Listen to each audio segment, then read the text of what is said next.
isn't just about the past. It unfolds every day. In February, we honor the achievements of Black professionals who are shaping the future of fleet, trucking, and transportation.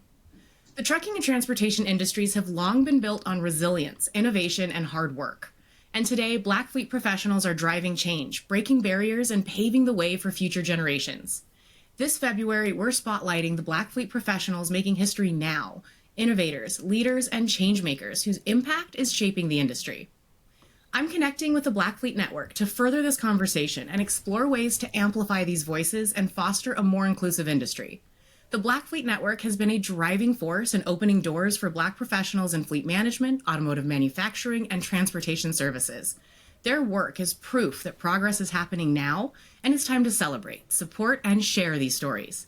I'm excited to work towards shifting the narrative from black and white history to full color, vibrant, dynamic, and ongoing. So, Exavious and Mushambi, thank you so much for joining me today. Glad to be here, Lauren. Thank you for having us. The Black Fleet Network has made incredible strides since its inception. Can you share some of the biggest milestones that you've reached so far and how they're specifically impacting Black fleet professionals today? That's a great question, and thank you for that recognition. We often get the question, and sometimes some strange looks as it pertains to what is Black Fleet Network, and it's simply what it is stated. It's a network. Sure, we kind of have some of the trimmings and trappings of a traditional association, but we really see network as a verb and really an essential facet of connectivity. And, for starters, for BFN to have a web of professionals who are connected, who do communicate, who look forward to supporting one another across the nation and in South Africa, that is huge, because sure, there's the list of kind of standard member benefits for groups like ours that people can look forward to, but all of that is bolstered by the need for and the desire for people to get empathetic support.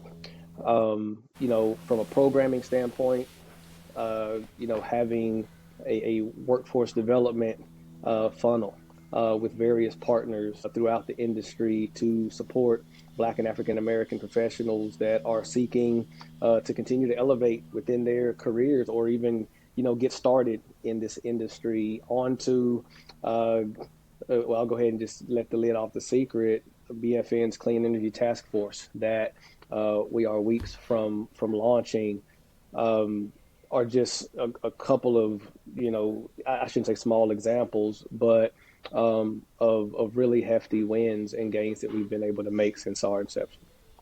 Those are huge examples of wins, and what a great announcement and news. That's fantastic to hear. So what are some of the success stories from individuals or businesses that have benefited from the Black Fleet Network's initiative? About J3 management, and they're really, I think, kind of a penultimate example. And BFN cannot take the credit for the success of a business, but I do believe that we can take credit for stoking fires that help to bring greater business fitness, that help to bring scale to a business. All starting from, in some cases, just general awareness that business exists.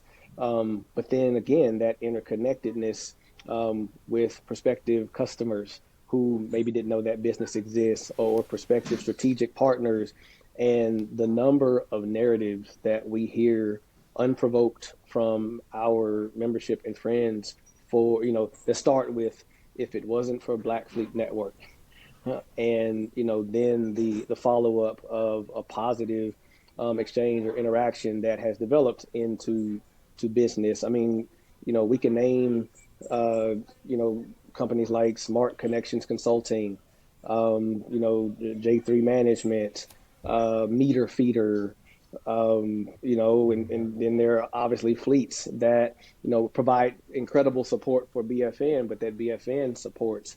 The city of Atlanta, the city of Birmingham, We got some wonderful things cooking with the city of Charlotte. So uh, there's a lot there, and we're excited to continue to hear those narratives and support those folks toward the incredible strides they're making. I 100%. love I it. think another group that I So, would also add, Zay, is our mentor or our mentee network. I think that this last year we had a lot of really a Yes. lot of success from our partnerships with a few HBCUs and bringing in a fleet of young students from across the nation to our events, to different fleet events, helping them essentially helping them get access to professionals and mentors that they normally wouldn't be able to reach out to.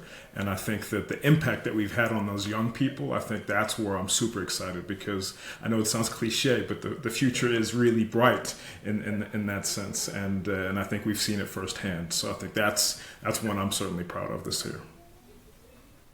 I love it. And that truly is the future of our industry, and really connecting and growing with those people is going to make such a big impact. How has the fleet industry changed in terms of diversity and inclusion since you started this work? What progress are you seeing firsthand, or is there still a bit of a road to walk right now? Well, I'm gonna be me, and I'm gonna be real because that's what people need. Uh, since Monday of this week, there are and edit how you need to, Lauren, but feel free not to, because we're cool with no edits. We're we're cool with no edits right here. So, uh, that is a great question, and at the end of the day, the best answer is going to be an intrinsic one that is based on people's attitudes, people's genuine decisions or lack thereof, and has there actually been real transformation in a human, in a manager, in a business leader that wanted to shift culture or enhance culture at their company based on the best of corporate and cultural principles, right? Um, to do a head count of how many, Black, Latino, women, LGBTQ, or whatever too often categorized groups that got hired or were elevated to upper management, etc. That's not real, and that's not properly reflective of real changes. And we do see that literally within a couple of weeks being ripped away, and which means people are losing jobs for Yeah. no good reason. So to be real, I don't know if we're the ones that you should ask that question to.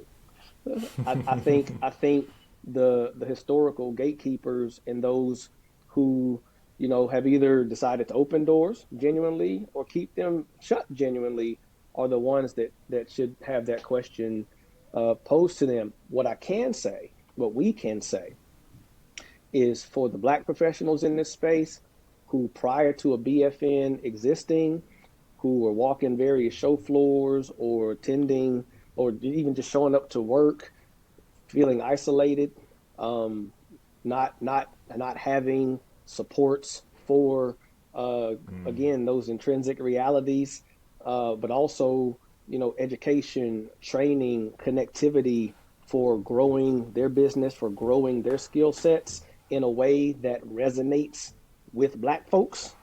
Um, Yeah. it's astronomical, and there's no value that can be put on it.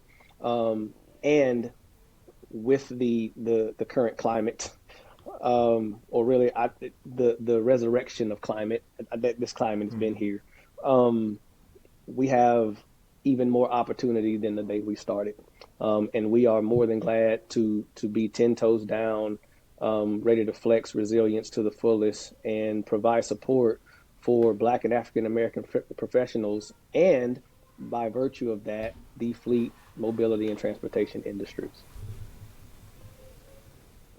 So amazingly well said, Zay.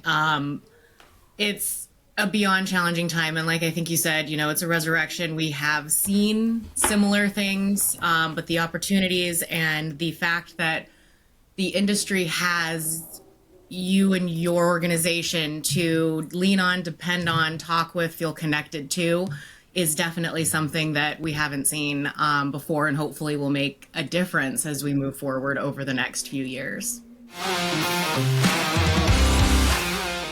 This month and every month, let's commit to recognizing and amplifying the contributions of Black professionals in the fleet and transportation sectors and beyond.